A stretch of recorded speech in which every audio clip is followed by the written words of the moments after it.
네, 오늘 누가복음 13장 6절에서 9절 말씀 가지고 새해에 주신 하나님의 기회라는 제목으로 함께 말씀을 전하겠습니다. 자, 우리 옆 사람에게 한번 인사하십시다. 앞뒤로 좌우로 새해 복 많이 받으십시오. 새해 복 많이 받으세요. 네, 오늘 한 양치기가 있었습니다. 오늘 아침에 일하러 나가는데 깜짝 놀랐습니다. 왜냐하면 그 집 마당에 온갖 꽃들이 아름답게 활짝 피어 있었기 때문이었습니다. 그래서 곳곳에 스며드는 향기며 난생 처음 보는 꽃이 너무나 아름다워서 하루를 만끽 즐기고 싶었지만 오늘 양털을 깎아야 하는 일 때문에 양털을 먼저 빨리 깎고 그런 다음에 이제 꽃을 구경해야 되겠다라고 생각을 했습니다. 그러나 그가 양털을 깎고 돌아왔을 때에 이미 꽃은 시들어 버렸습니다. 그 다음날 아침에 그는 아름다운 새소리에 잠이 깼습니다. 너무 아름답고 황홀한 새소리였습니다. 그러나 지금은 우유를 짜야 하는 시간이니까 일을 마친 후에 저 새소리를 들어야지. 그러나 양치기가 우유를 짜고 와보니 이미 새들은 다른 곳으로 날아가 버렸습니다. 다음날 아침 양치기는 집 밖에서 들리는 말 울음소리를 들었습니다. 창문을 열고 보니 아주 잘생긴 백마 한 마리가 자신의 몸매를 자랑하듯 그렇게 천천히 울타리를 돌고 있었습니다. 저렇게 훌륭한 말을 타볼 수 있다면 얼마나 행복할까. 그런데 지금은 울타리를 고쳐야 하기 때문에 빨리 고치고 저 말을 타봐야지 라고 하고 급히 일을 마치고 왔는데 그 말은 그곳에 없었습니다. 양치기는 그처럼 자기가 하고 싶었던 일을 뒤로 미루는 바람에 하나도 자기의 소원을 성취 못하고 일생을 마쳤다는 이야기입니다. 우리는 항상 더 중요한 일을 있다고 믿으며 영혼의 떨림과 생명의 신비가 주는 기회를 뒤로 미룰 때가 많습니다. 지금은 바쁘니까 주의 일 나중에 해야지. 지금은 문제가 있으니까 이 문제를 해결하고 다음 주부터 예배를 드려야지. 이런 논리는 우리 시대의 가장 강력한 우상이 됩니다. 우리가 오늘 주목할 누가복음 13장의 비유는 이 양치기의 비곡보다 훨씬 더 근본적이고 존재론적인 질문을 던집니다. 포도원에 심기운 무화과나무, 포도원 과수원에 심겨진 무화과나무, 그리고 3년 동안 그 무화과나무를 통해서 열매를 기다렸던 주인, 그리고 1년만 더 참아주세요라고 간구하는 과수원지기. 이 세 부류의 비유를 통해서 단순히 우리는 열심히 살라는 도덕적인 훈계가 아니라 이것은 하나님이 우리에게 주신 시간이라는 기회의 본질이 무엇인지를 우리에게 주는 복음의 핵심이라고 할 수 있습니다. 이런 의미에서 하나님이 기회를 우리에 새해 주셨는데 세 가지를 좀 살펴보도록 하겠습니다. 첫째는 하나님은 새해를 우리에게 기회로 주셨습니다. 오늘 본문 6절의 말씀에 보면 한 사람이 포도원에 무화과나무를 심은 것이 있더니 이렇게 시작합니다. 한 사람이 포도원에 무화과나무를 심었다 그럽니다. 여기서 아주 독특한 점을 발견하게 돼요. 왜냐하면 무화과나무는 보통 길거리나 척박한 땅에 자라는 나무예요.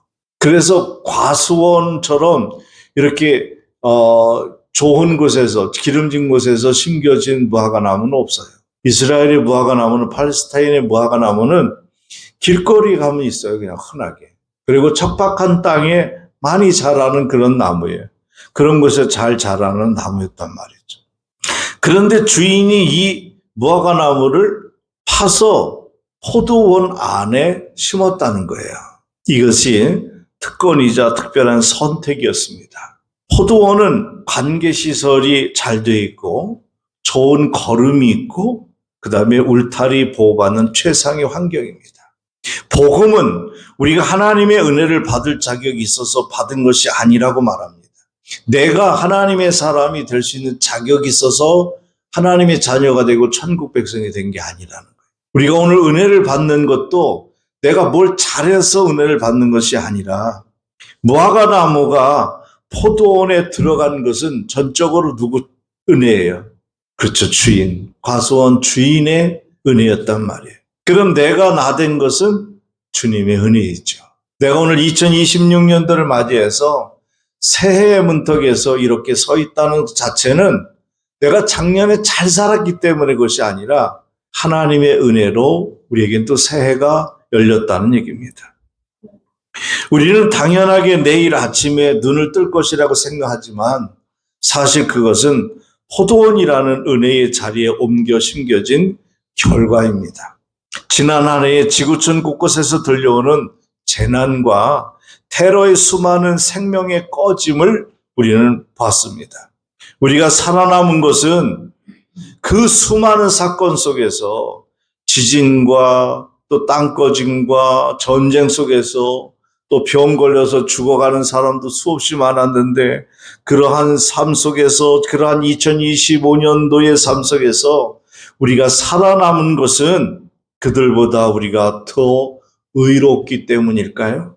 예수님은 바로 앞구절에 3절에 단호하게 말합니다. 아니다. 아니야. 너희에게 기회를 다시 주는데 회개하지 않으면 다 이와 같이 망하리라. 너희도 회개하지 않으면 금년도에 너는 망할 수 있어 라고 경고합니다.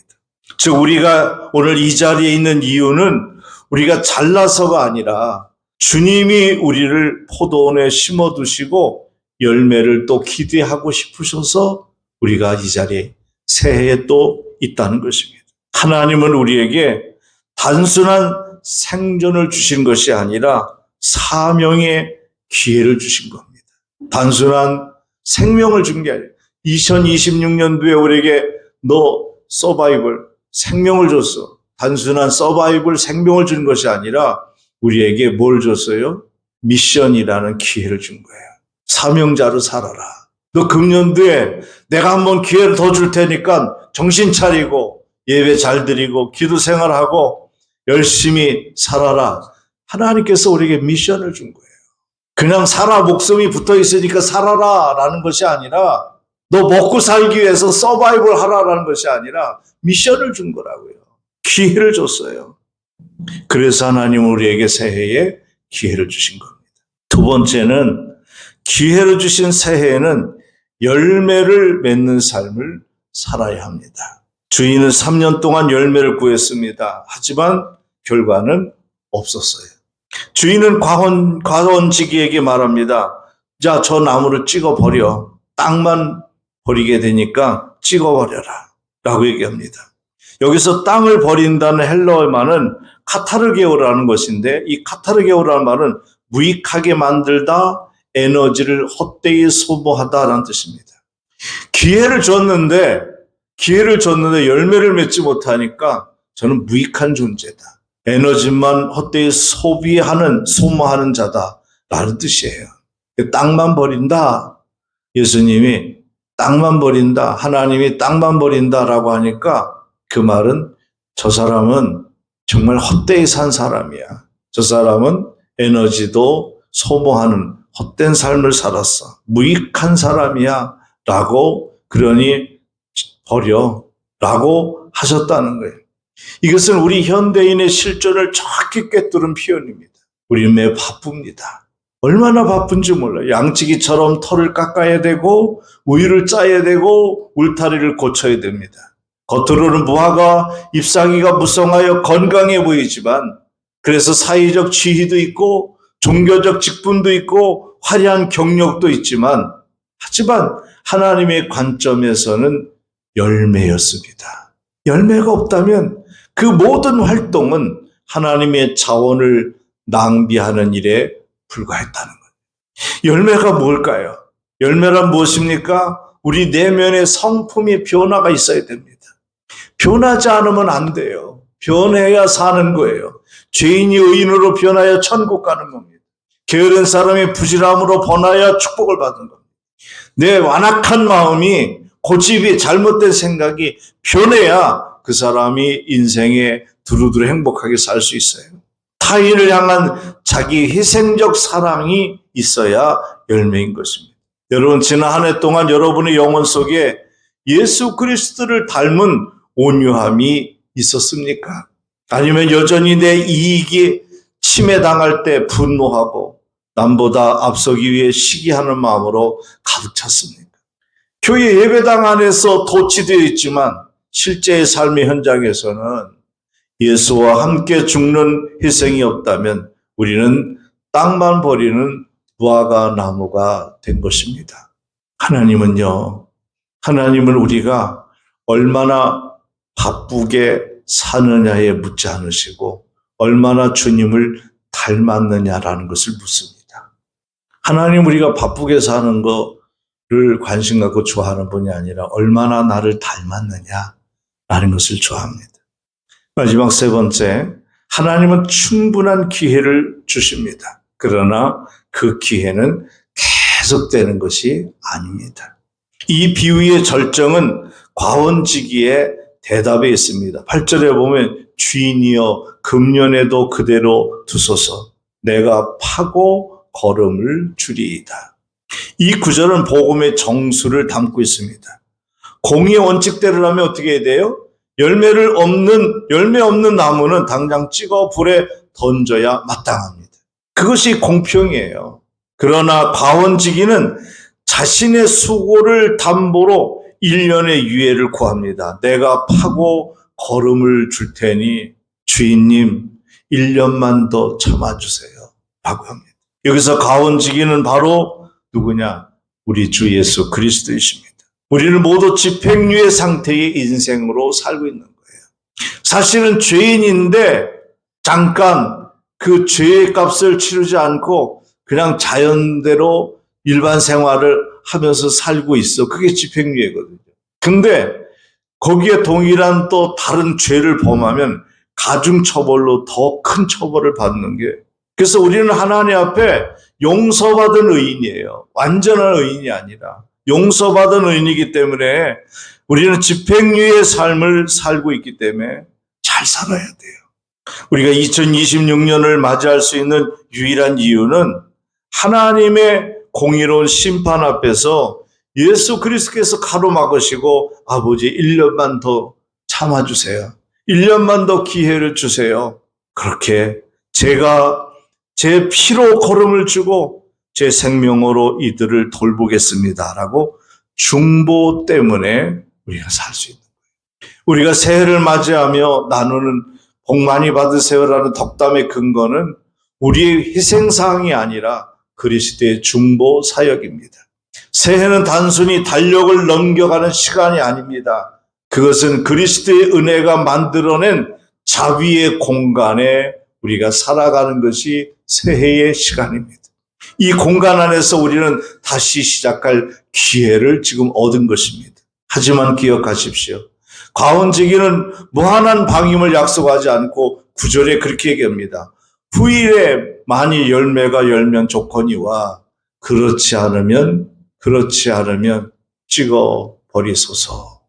이것이 무서운 경고가 아니라 기회의 엄중함을 말하는 겁니다. 은혜는 공짜이지만, 우리가 받은 은혜는 공짜지만 결코 값싸지 않은 것이에요.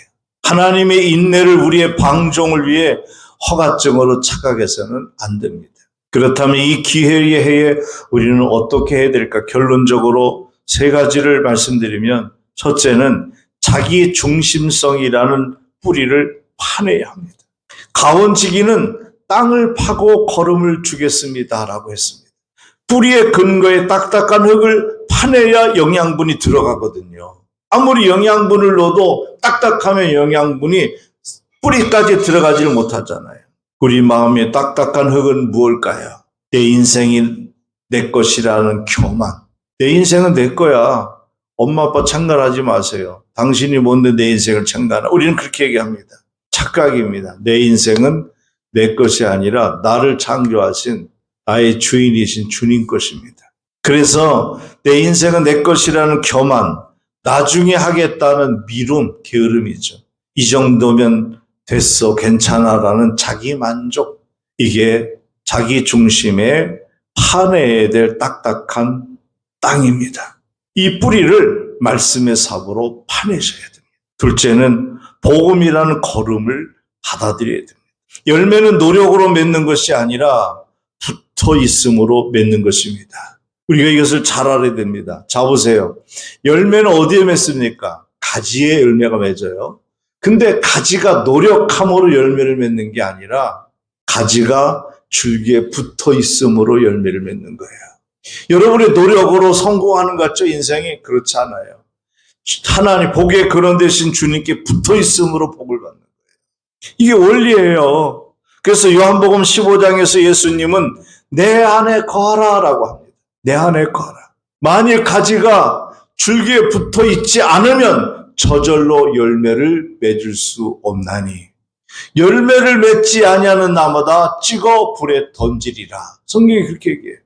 그러므로 가지가 무슨 노력을 해서 열매를 맺는 게 아니라 가지는 뭐만 하면 돼요? 줄기에 붙어 있기만 하면 열매는 저절로 맺어요.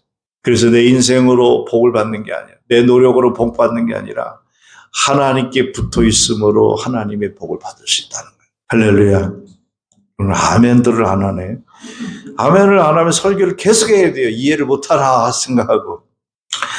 2026년도 한 해 동안 여러분의 전력을 무엇을 할까가 아니라 나는 금년도에 무엇을 전력해서 할까가 아니라 어떻게 주님께 붙어 있을까? 어떻게 주님에게 연결되어 있을까? 거기에 관심을 가지셔야 돼요. 복음의 감격이 우리 영혼의 걸음을 공급할 때 성령의 열매는 자연스럽게 맺습니다. 내가 머리를 쓰고 내가 노력해서 복이 되는 게 아니라 진짜 복은 하나님이 주시는 게 진짜 복이에요. 누리는 복 말이에요. 많은 것을 소유했는데 어느 날 다 날아갔어. 많은 것을 소유했는데 갑자기 몸이 아파서 병원 갔더니 당신 암이라고 3개월 못 살고 죽는다고 정리하라고 그래요. 그게 복인가요? 그 많은 물질이 내가 복일까요? 복은 뭐냐? 하나님 나를 붙잡아 줄 때 하나님이 나에게 누리라고 주시는 복, 그것만 복이에요. 그러므로 우리는 복음의 감격이 우리의 영혼의 걸음으로 공급될 때 성령의 열매를 자연스럽게 맺을 수 있는 것입니다. 세 번째는 지금 순종해야 된다는 겁니다. 서두의 양치기를 기억해 보세요. 그는 나중에 좀 있다가 나중에 기약한다. 영혼을 놓쳤습니다. 여러분이 지금 미루는 일은 뭡니까? 다음에 잘하면 드리면 되지. 다음에 내가 미안하다고 하면 되지. 다음에 예배 드리면 되지. 다음에 기도하면 되지. 그 다음은 기약이 없습니다. 우리는 지금 이제 2026년 새해에 우리에게 주어진 유예 기간, 은혜의 기회에 머물러 있는 겁니다. 하나님은 우리를 포도원 교회와 은혜의 삶이라는 포도원에 심으셨고 지난 세월 동안 수없이 많은 말씀의 공급을 주셨습니다. 주인은 열매를 기다립니다. 그 기다림은 우리를 괴롭히기 위한 것이 아니라 우리가 무화과 나무로서의 본연의 가치와 기쁨을 회복하기를 원하기 때문입니다. 열매 없는 나무는 존재의 목적을 잃은 것입니다. 하나님을 기쁘시게 하는 것은 즉 내 삶에서 예수의 향기가 나는 열매를 맺는 것이 인간이 누릴 수 있는 최고의 복입니다. 2026년 올해 연말 우리가 다시 모였을 때에 금년도 마지막 연말에 다시 송구영신 예배로 모였을 때에 아쉬움과 후회가 아니라 내 삶에 맺힌 조그만 성령의 열매를 보며 주님의 인내가 헛되지 않았습니다라고 고백하는 우리 모두가 될 수 있기를 주의 이름으로 축복합니다.